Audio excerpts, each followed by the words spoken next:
अब बस सजाता तो बहुत जल्दी था भगवान को, अब 1000 हाथ काम करेंगे तो बहुत जल्दी श्रृंगार कर लिया जाएगा। ऐसी करके ऐसी कर लो। कुछ समय बाद बाणासुर को अपने हाथों का बहुत ज्यादा वजन लगने लगा। अब जब ज्यादा वजन लगने लगा तो वह पहाड़ी में अपने हाथ अभेरता। अब उसने फिर से प्रभु को टेर लगाया, कहता है भगवान फिर से प्रकट होते हैं, कहो वत्स क्या हुआ? तो भक्त कहता है प्रभु ये जो आपने मुझे 1000 हाथ दिए हैं बहुत भारी है, आप अपना वरदान वापस ले लो। भगवान कहते हैं कि अब वरदान तो वापस नहीं ले सकते, किंतु आगे चलकर भगवान विष्णु तुम्हारे इन हाथों को काट देंगे, तुम उनसे युद्ध करना तो वह तुम्हारे हाथों का जो भार है इनको समाप्त कर देंगे। बाणासुर कहता है ठीक है प्रभु, किंतु आप मुझे एक वचन देकर जाइए। अब बाणासुर भक्त तो था, वह जानता है कि भगवान विष्णु से युद्ध करना मुझ में तो इतना सामर्थ्य है नहीं, तो वह कहता है कि प्रभु जब भगवान से युद्ध हो तो आप मेरी साइड से भगवान से युद्ध करें। भगवान कहते हैं ठीक है तथास्तु। अब कुछ समय बाद भगवान के पुत्र पौत्र होते हैं और बाणासुर की पुत्री एक उषा होती है। तो पहले के युग में ये था कि यदि स्वप्न में भी आपने किसी को पति के रूप में देख लिया तो उसी से विवाह करते थे। अब बाणासुर की पुत्री उषा ने रात्रि में स्वप्न देखा कि भगवान का जो पुत्र अनिरुद्ध है वह उन्हें अपने पति के रूप में दिखाई दिया। तो अब उषा पुत्री ही किसकी थी? बाणासुर एक दैत्य की पुत्री थी, तो उनमें भी वही दैत्य वाली उन्होंने रातों रात अनिरुद्ध का अपहरण कर लिया। अब आज वह समय आ गया जो शंकर जी ने वरदान दिया था कि भगवान विष्णु तुम्हारे इन हाथों का उद्धार कर देंगे, ये जो वजन है हटा देंगे। अब जब उषा अनिरुद्ध का अपहरण कर लेते हैं तो भगवान जाते हैं और कहते हैं कि हमें रिश्ता मंजूर है, आप हमारे पुत्र वधू को दे दीजिए, हम वापस जाते हैं। बाणासुर कहता है ऐसे नहीं देंगे, आपको हमसे युद्ध करना पड़ेगा। अब हमको तो अपने 1000 हाथों को हटाना है। तो बाणासुर कहता है कि आपको उससे युद्ध करना पड़ेगा और ले जाओ। तो भगवान एक बाण मारते हैं जिससे उसके सभी हाथ कट जाते हैं। अब जो ही भगवान ने दूसरा बाण मारने को किया कि बीच में शंकर जी आ जाते हैं, कहते हैं बस सिर्फ जो बात हुई थी हम भगवान से युद्ध तो करेंगे नहीं, तुम्हारे जो हाथों का भार था वह भार हट गया। अब उनको पुत्र वधू और पुत्र दो और यहीं पर ये रात खत्म कर। भगवान अपने पुत्र और पुत्र वधू को लेते हैं, इस प्रकार जाते हैं। ये छोटी सी कथा आती है। एक बात और, समाज में संगत का असर सबसे ज्यादा होता है। कैसे? आप अपने बच्चों को हमेशा यह ध्यान में रखें कि उसकी संगत कैसे है, क्योंकि कहते हैं कि संगत से गुण उपजत है और संगत से गुण जाए, यह प्रमाणित है। आप भले अच्छे हैं, अब आप किसी ठेका में जा भले नहीं करते कुछ, मित्र करता है तो लोग आपको क्या कहेंगे? अच्छा तो कहेंगे नहीं, यही कहेंगे वो भी करता होगा।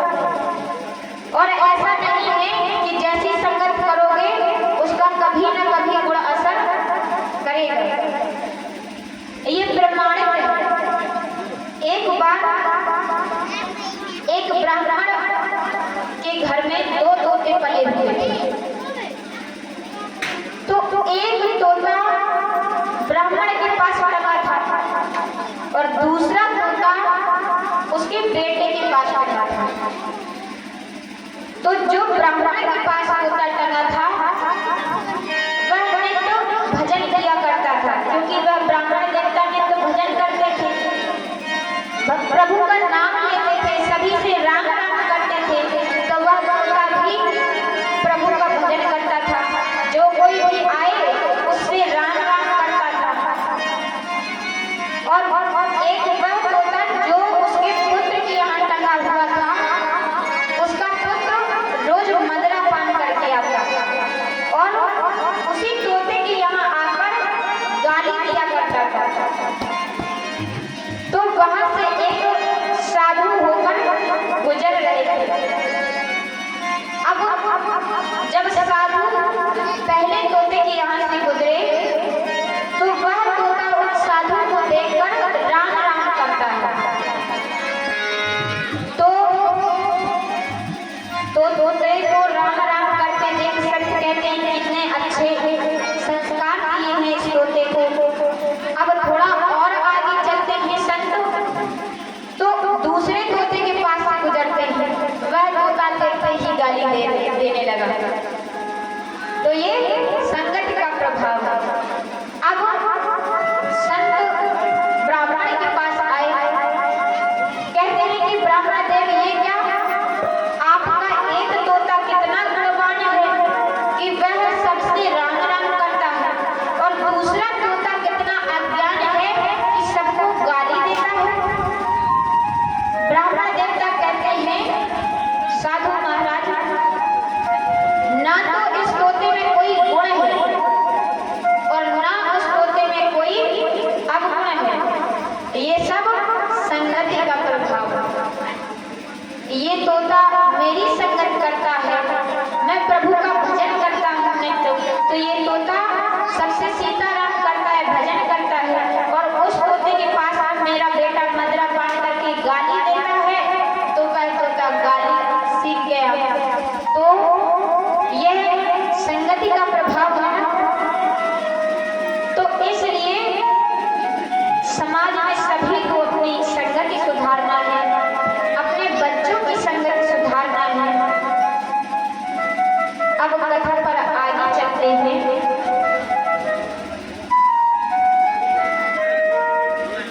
तो भगवान ने इस प्रकार 16,108 विवाह की। अब चलते हैं सुदामा चरित्र। सुदामा जी और कृष्ण जी 1 वर्ष तक दोनों साथ पढ़े थे। ये कथा कल आई थी कि गुरुकुल में सुदामा जी की और श्री कृष्ण की भेंट हुई थी, वहीं पर दोनों की मित्रता हुई थी। अब जैसा कि उस दिन मैंने बताया था कल कि किसी का भाग किसी के हिस्से का नहीं लेना चाहिए। सुदामा जी ने भगवान के हिस्से के चने खाए थे, तो हाल परिणाम नहीं मिलता, 10 साल बाद 20 साल बाद परिणाम मिलता है। यहाँ भगवान जब गुरुकुल से चले जाते हैं, सुदामा जी भी चले जाते हैं। सुदामा जी का विवाह हुआ, भगवान के इतने विवाह हुए। अब सुदामा जी के बच्चे हो गए, तब घोर दरिद्रता आई। इतने दिनों बाद सुदामा जी को परिणाम मिला। आज सुदामा जी के घर में इतनी गरीबी है, इतनी दरिद्रता है कि उनके बच्चे भूख से बिलख रहे। सुदामा जी कुछ नहीं कर पा रहे, उनके घर में अन्न का एक दाना भी नहीं। सुदामा जी अपनी पत्नी को बताते हैं कि मेरे कृष्ण द्वारकाधीश हैं, जो कि मेरे मित्र ही नहीं वह तो दुनिया के मालिक हैं। तो उनकी पत्नी सुशीला जी कहती हैं, स्वामी आपने मुझसे एक बार कहा था कि आपके द्वारकाधीश मित्र हैं, तो आप उनके पास क्यों नहीं जाते? शायद वो कुछ आपकी मदद कर दें। तो सुशीला जी सुदामा जी को कहते हैं कि आप द्वारकाधीश के पास जाओ। अब सुदामा जी कहते हैं कि मैं द्वारकाधीश के पास मांगने नहीं जाऊंगा, क्योंकि इतने वर्षों से मैं उससे मिलने नहीं गया, जबकि मुझे पता है कि वह द्वारका में रहता है, पास में ही रहता है, और मैं उससे मिलने नहीं गया, तो मैं मांगने भी नहीं जाऊंगा, क्योंकि मैंने स्वार्थ की मित्रता नहीं करी है जो जाऊं मांगने के लिए।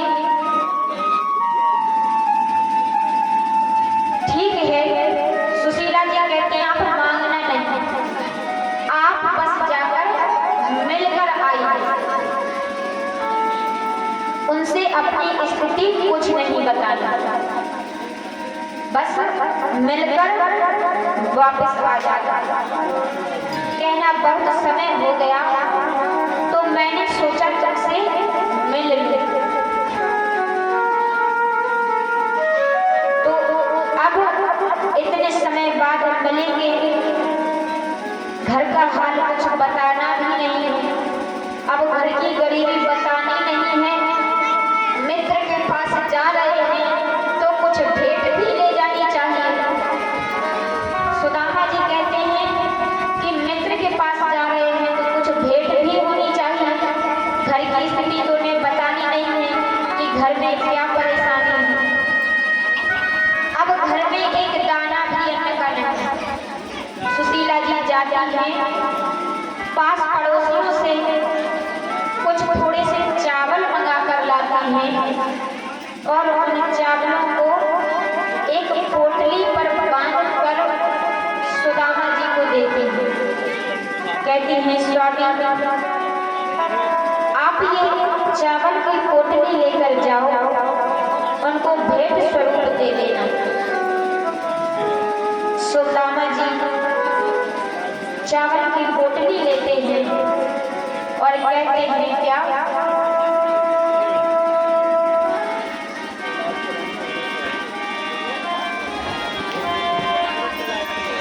धीरज धरन में और नारी, आफत काल परखिए चारी।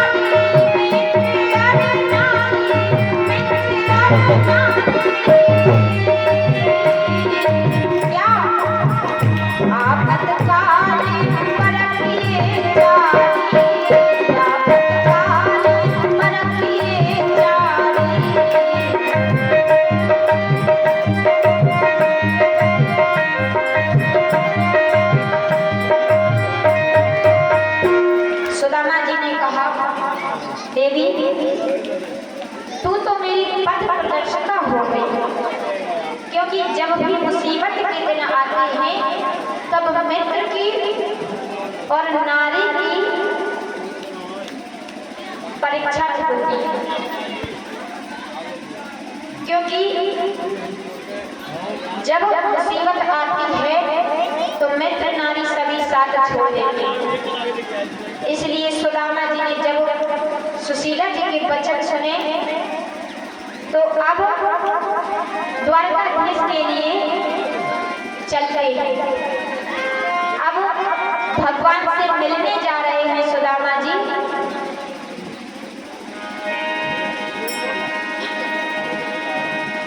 चल पड़े मार्ग में घबराए, दुर्बलता ने झकझोर दिया।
Thank you.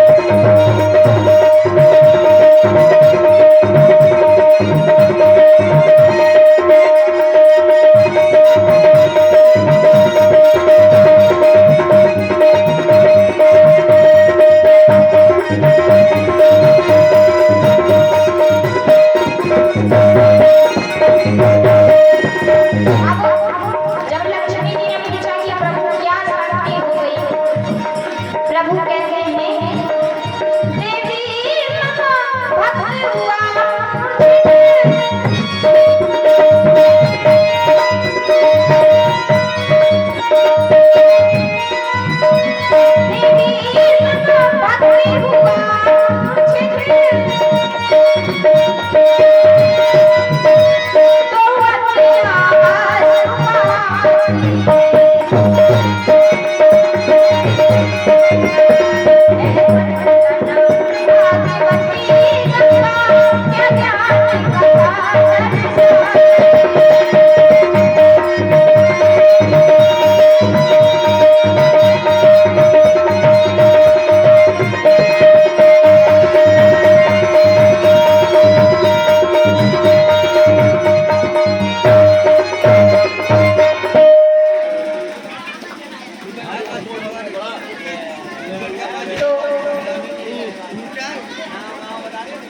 श्री सुखदेव जी कहते हैं राजन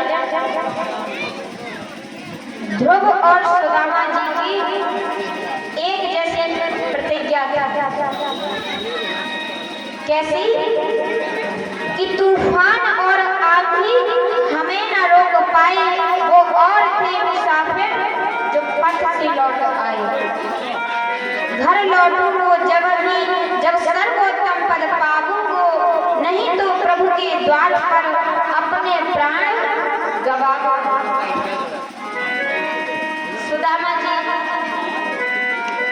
सुदामा जी को कुछ दिखाई नहीं दे रहा। पैरों में इतने कंटक लगे हैं कि चला नहीं जा रहा। और सुदामा जी भूख प्यास से वहीं पर मूर्छित होकर गिर पड़े। अब जो ही सुदामा जी मूर्छित होकर गिरते ही भगवान पहले तो सिर्फ उनके थे, अब तो नंगे पैरों दौड़ पड़े।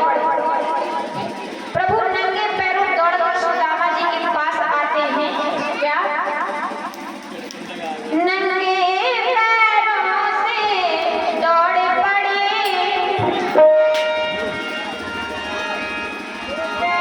नंगे पैरों प्रभु दौड़ पड़े, प्रभु गोद में भागी उठाए।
द्वारिकानाथ की महिमा को सुधा में सभी जाने।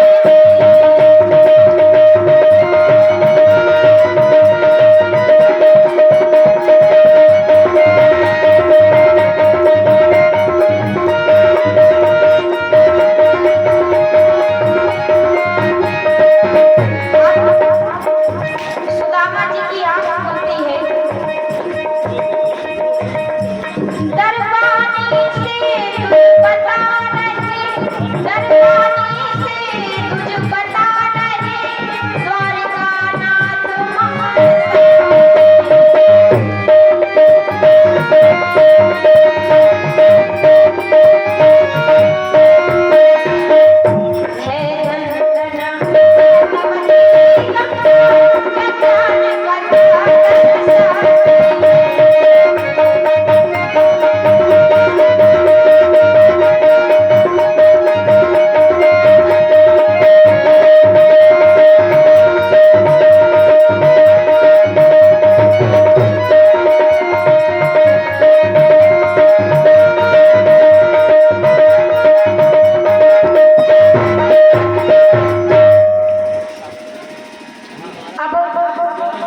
जैसे ही सुदामा जी मूर्छित हुए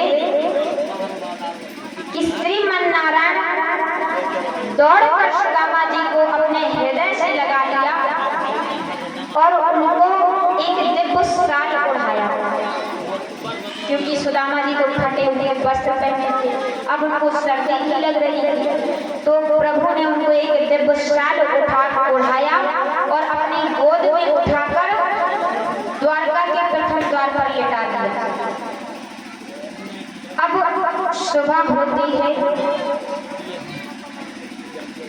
सुदामा जी की मूर्छा जाती है, आंख खुलती है, जागती है। जो बाहर प्रहरी खड़े हुए थे उनसे सुदामा जी पूछते हैं कि यह कौन सा गांव है, मैं कहाँ पर। दरबानी बताते हैं कि यह द्वारिका है। अब तो सुदामा जी बड़े प्रसन्न कि मैं सीधा द्वारका आ गया, क्योंकि उनको तो भगवान उठाकर लेटा गए। तो अब दरबानी से सुदामा जी कहते हैं कि द्वारकाधीश का महल कौन सा है। तो दरबानी कहते हैं कि तुम द्वारकाधीश के प्रथम महल के दरवाजे पर ही। अब तो और ऑप्शन है। दरबानियों से कहते हैं सुदामा जी कि मैं प्रभु का मित्र हूँ। अब दरबानी कहते हैं इनकी दशा तो देखो, और कहते हैं कि द्वारकाधीश के मित्र हैं। अब सुदामा जी दरबानियों से कहते हैं कि मैं द्वारकाधीश का मित्र हूँ, मुझे उनसे मिलना है। तो दरबानी उनको अंदर जाने नहीं देते। तो सुदामा जी कहते हैं कि तुम एक बार मेरा संदेशा जाकर कन्हैया से कहते हैं। कैसे तुझ कहते हैं,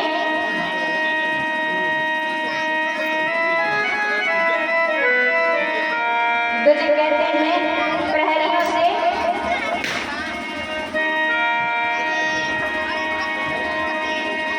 अरे द्वारपालो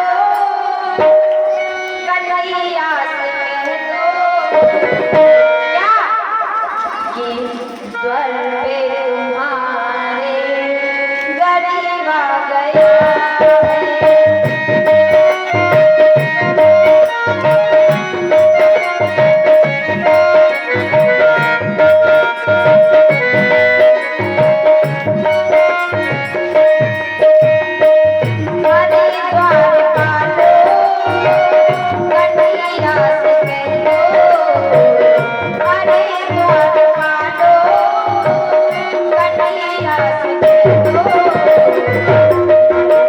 Thank you.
सुदामा जी के चरणों को अपने अश्रुओं से धोकर अपने पीताम्बर से पोंछकर सुंदर अपने वस्त्र आभूषण पहनाकर सिंहासन में बिठाया। अब सुदामा जी भगवान के ठाट बाट को देखकर सकुचा रहे हैं कि भगवान का कितना बड़ा महल है, कितने तो प्रहरी लगे हुए हैं और भोजन में जहाँ 56 भोग रखे हुए हैं वहाँ ये मेरी छोटी सी चावलों की पोटली का क्या होता। तो सुदामा जी अपनी चावलों की पोटली को दबा रहे हैं। कन्हैया भी चरणों को दबा रहे हैं और धीरे धीरे उस पोटली के पास जा रहे हैं। उस पोटली खिसका रहे हैं। अब भगवान जितनी ही पोटली को खिसकाते हैं, सुदामा उतनी छिपाते हैं। एकदम से भगवान उस पोटली को छीनते हैं।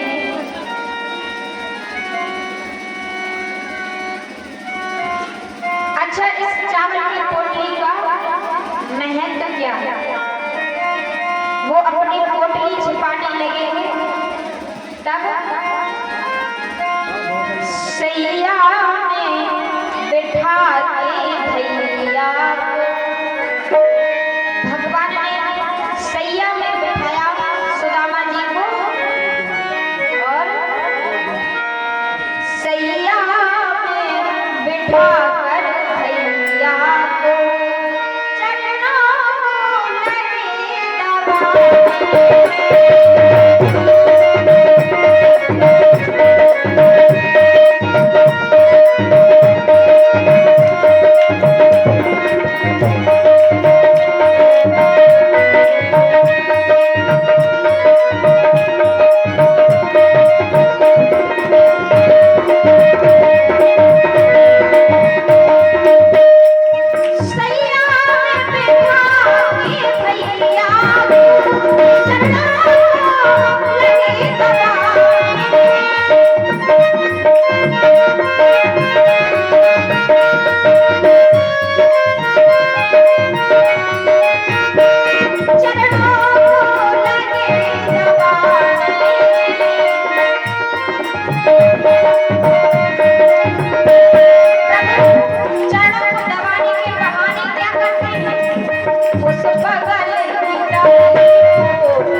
अब जैसे ही रुक्मिणी जी ने हाथ पकड़ा प्रभु का, तो प्रभु को लगता है कि देवी को ईर्ष्या हो गई सुदामा जी से कि अपना सब कुछ मित्र को लुटाए दे रहे।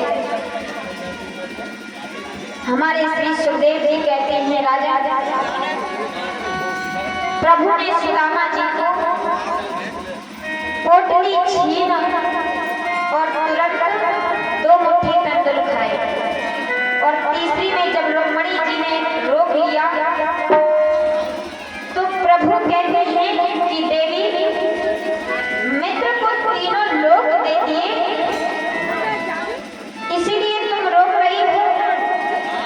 क्या तीनों लोक मैं अपने मित्र को दे रहा हूँ, तुमको कष्ट है? रुक्मिणी जी कहते हैं, प्रभु मुझे कष्ट नहीं, किंतु स्वामी ब्राह्मण से बराबरी करना अच्छा नहीं होता। कहते हैं, प्रभु सुदामा जी ने 3 मुट्ठी चने खाए थे, तब आपने उन्हें गरीबी दी, किंतु अब आप 2 मुट्ठी चावल खाइए और तीनों लोग दे दीजिए। आप उनकी समता करके 3 मुट्ठी चावल ना खाकर 2 मुट्ठी चावलों में तीनों लोग दे दीजिए। प्रभु को माता के वचन बहुत ही मन भाए। रुक्मिणी जी के क्या सुंदर भाव हैं, प्रभु भावगम्य हो गए। अब इधर सुदामा जी वापस घर जाना चाहते हैं, तो प्रभु सुदामा जी को कुछ दूर तक छोड़ने जाते हैं। कहते हैं ना कि प्रभु की माया बड़ी प्रबल है। प्रभु सुदामा जी को कुछ दूर तक छोड़ने जाते हैं, तो प्रभु उनके वस्त्र उन्हें देते हैं और कहते हैं कि सुदामा ये लो, तुम अपने वस्त्र पहन लो और मेरे वस्त्र मुझे दे दो। अब अपने वस्त्र प्रभु ने उतरा लिया। सुदामा जी को रोना आ गया। सुदामा जी ने प्रभु के वस्त्र दे दिए, अपने वस्त्र धारण कर लिए। अब जाते हैं तो प्रभु कहते हैं, सुदामा सीधे जाना और लौट कर द्वारकापुरी को मत देखना। अब सुदामा जी को बड़ा क्रोध आ जाता है और प्रभु ये जानकर लीला कर रहे हैं, क्योंकि प्रभु ने तो तीनों लोग दान में दे दिए, अब रहेंगे कहाँ? तो इसलिए प्रभु ये माया रचते हैं, सुदामा जी को क्रोध दिलाते हैं। सुदामा जी बड़ा क्रोध आया सुदामा जी को, और सोचते जा रहे हैं कि पत्नी बच्चों को क्या कहूँगा जाकर। सुदामा जी क्रोध में प्रभु को श्राप दे देते। सुदामा जी प्रभु को कहते हैं, क्या जैसा मैं हूँ तुम हो जाओ, सारा सिला भी मिल जाएगा।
आज मित्र ने भी धोखा दे दिया। कहते हैं कि आज मित्र ने भी मुझे धोखा दे दिया। जाओ, मैं तुम्हें श्राप देता हूँ कि जैसा मैं हूँ वैसे तुम हो जाओ। अब प्रभु ने तीन लोग अपना सब कुछ पहले ही सुदामा जी को दान में दे दिया था। दान में से दान दे और तीन लोग जीते। प्रभु के पास कुछ बचा नहीं था, इसलिए प्रभु ने ये सब लीला की। अब प्रभु के पास भी तीन लोग के मालिक प्रभु भी बन जाते हैं। सुदामा जी का जो श्राप था वह प्रभु के लिए वरदान था। 3 से 6 लोग हो गए। तो अब सुदामा जी घर पहुंचे और घर पहुंचकर चमत्कार देखा कि उनकी जहां पर एक छोटी सी कुटिया बनी हुई थी वहां पर बहुत बड़ा महल बना हुआ।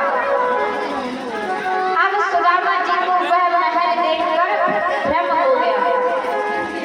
मन में सोचते हैं कि ये वैभव इतना, मुझे लगता है कि किसी राजा ने यहाँ पर आकर अपना महल बना लिया, मेरी पत्नी को भी ले लिया। अब निराश होकर लौटने लगते। जैसे ही लौटते हैं कि बुद्धिजीवी पतिव्रता सुशीला जी ने रोका, स्वामी ये सब प्रभु कृष्ण ने दिया है, ये सब हमारा है, आप शंका न करें, ये सब हमारे प्रभु की देन है। आप जब गए थे तब प्रभु आए थे और प्रभु ने ये सब किया है, आप शंका त्यागें। और सुशीला जी प्रभु की आरती सजा कर लाती हैं। बच्चे व सुदामा जी, सुशीला जी भगवान की आरती कर रही हैं, भजन कर रही हैं।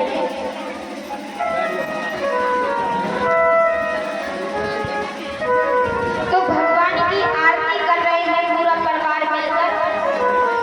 आप भी भगवान का भजन करते सभी लोग। सुदामा जी कहते हैं तुम सब ना कोई भगवान, तुम सा ना कोई भगवान, तू बेमिसाल है, तू बेमिसाल है, अपनी तो शायरी है, तुम तो ख्याल है, अपनी तो शायरी है, तुम तो ख्याल है।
मैं प्रभु की लीला समझ न सका और उनको मैंने श्राप दे दिया।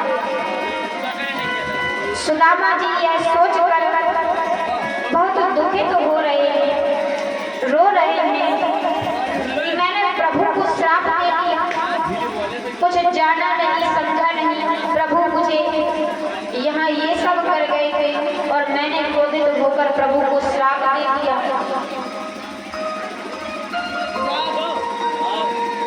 तो प्रभु प्रकट होते हैं, सुदामा जी के यहाँ प्रभु प्रकट होते हैं और कहते हैं, प्रभु प्रकट हुए सब समझाया, क्या बंधु अभी भ्रम है छाया।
सुदामा जी प्रभु दर्शन कर चिल्ला पड़ते हैं, प्रभु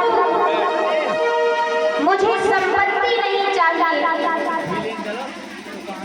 प्रभु संपत्ति तुम्हारी है भगवान, मेरी विपत्ति है, संपत्ति पाकर मैं तुम्हें भूल जाऊंगा, इसलिए प्रभु मुझे संपत्ति नहीं चाहिए।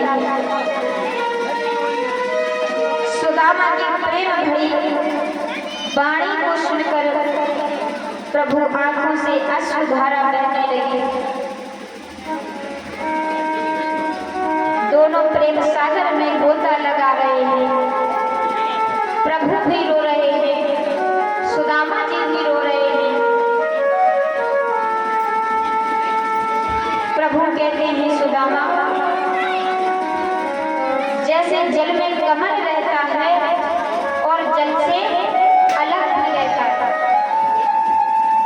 जैसे जल में कमल रहता है और जल से पृथक रहता है, ठीक इसी प्रकार तुम्हें संसार में रहना है। तो मैं सदा तेरे पास दूर नहीं। प्रभु ने तथास्तु कहकर सुदामा जी के सर पर वरद हस्त रख दिया।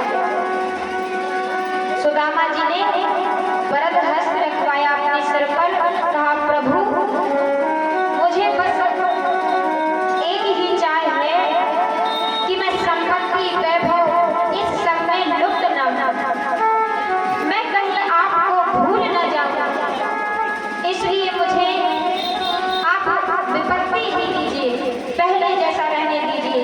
पहले मैं कम से कम आपको याद करता था, अब वैभव पाकर सब भूल जाते हैं प्रभु को, मैं भी भूल गया। तो भगवान वरद हस्त रखते हैं और कहते हैं कि तुम्हें मेरी हमेशा याद रहे। और प्रभु वरद हस्त रखकर वृंदावन द्वारका को वापस लौट जाते हैं। अब द्वारका को प्रस्थान करते हैं, तो अब चलते हैं हम जरासंध की ओर। जरासंध कौन थे? कंस के ससुर। जब प्रभु ने कंस का वध कर दिया था, तो जरासंध अब युद्ध की भावना रखता था, बार बार आक्रमण करता था प्रभु पर। तो भगवान ने सोचा अब इनका अंत किया जाए। तो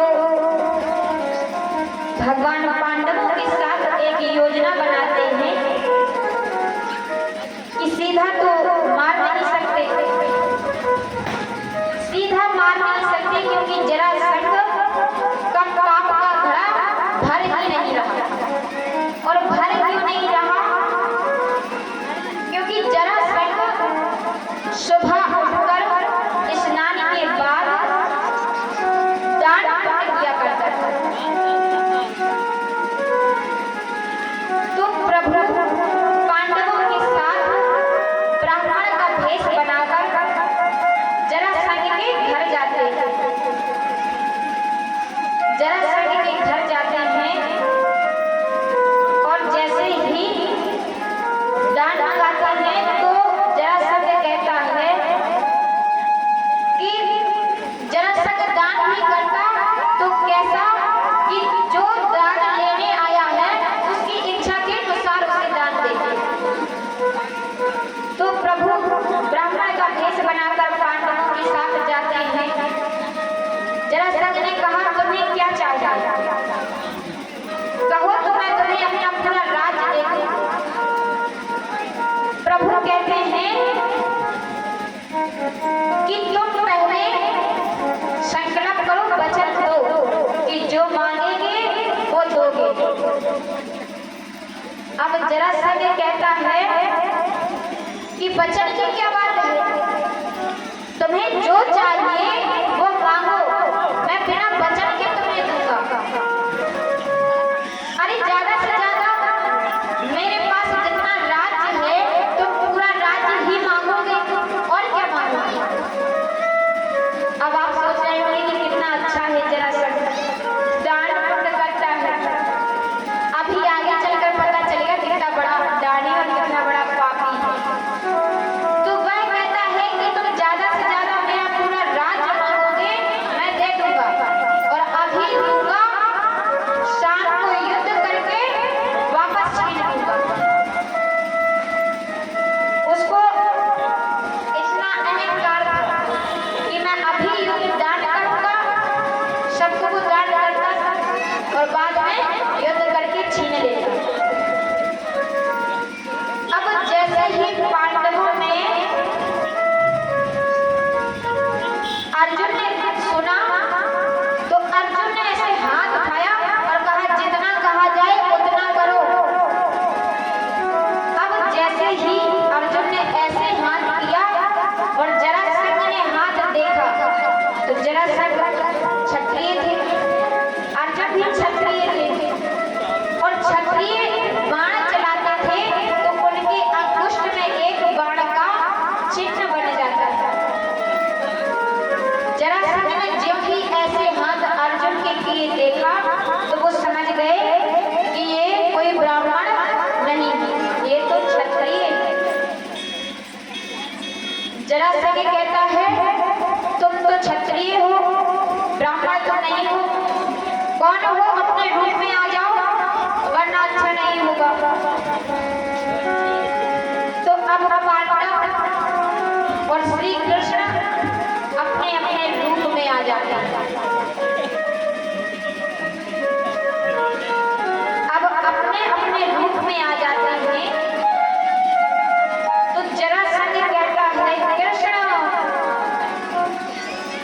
तुम हमेशा हर काम टेढ़ा ही करते हो। अरे ब्राह्मण के भेष में आने की क्या जरूरत थी, सीधा आ जाते। लेकिन तुमको तो हर काम टेढ़ा करने की जो आदत है। कृष्ण कहते हैं कि हमें तुमसे युद्ध करना है।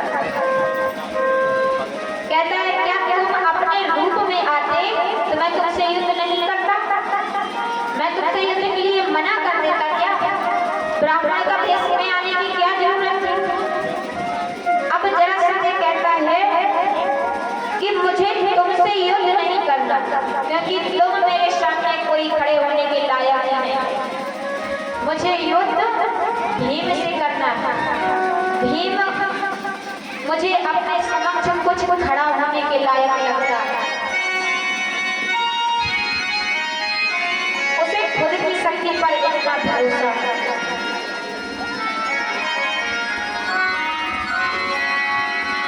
तो प्रभु ने कहा कि ठीक है तुम भीम से युद्ध करो। अब यहाँ पर भगवान ने 4 वर्ण बनाए हैं ब्राह्मण, क्षत्रिय, वैश्य, शूद्र चारों को अपने अपने काम दिए गए हैं। पहले हर कोई अपना अपना काम करता था, अब छूट गया है। लेकिन पहले सभी जिनको जो काम सौंपा गया था वह सब अपना अपना काम करते थे। जो ब्राह्मण थे वह शिक्षा देते थे तो वह ब्राह्मण कहलाते थे।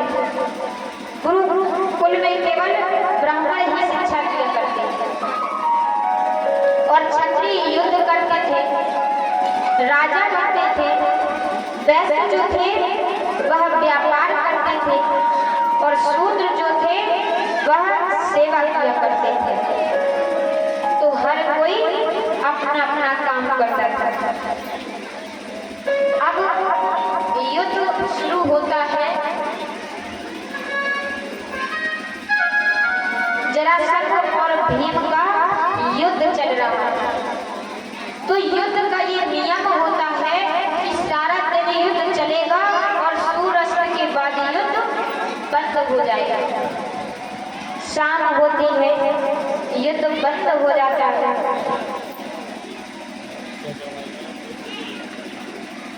अब कुछ दिनों तक युद्ध चलता है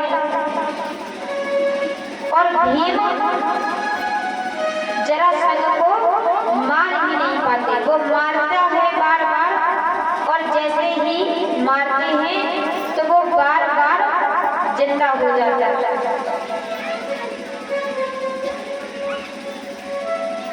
तो बार बार जरासंध जिंदा हो जाता है। तब भगवान एक दिन भीम से कहते हैं कि आज तो जब युद्ध करना तो मेरी ओर देखना। भीम कहते हैं ठीक है। अब यहाँ पर युद्ध करते थे तो जरासंध को बार बार मारते थे भीम और जरासंध बार बार जिंदा क्यों हो जाता था। तो वृत्रवीत नामक एक राजा थे, उनकी दो रानियां थी। तो उनके राज पर उनकी जो दो रानियां थी वृत्रवीत नामक राजा की, उनके कोई संतान नहीं। उनके राज्य पर एक संत आते हैं और उन्हें एक फल देकर जाते हैं कि अपनी रानी को खिला देना। संत को पता नहीं था कि इनकी दो रानी। तो वृत्रवीत नामक ने दोनों रानियों को आधा आधा फल दे दिया। अब जब दोनों रानियों को पुत्र हुआ तो आधा आधा हुआ। आधा अंग एक रानी को हुआ और आधा अंग दूसरी रानी को हुआ।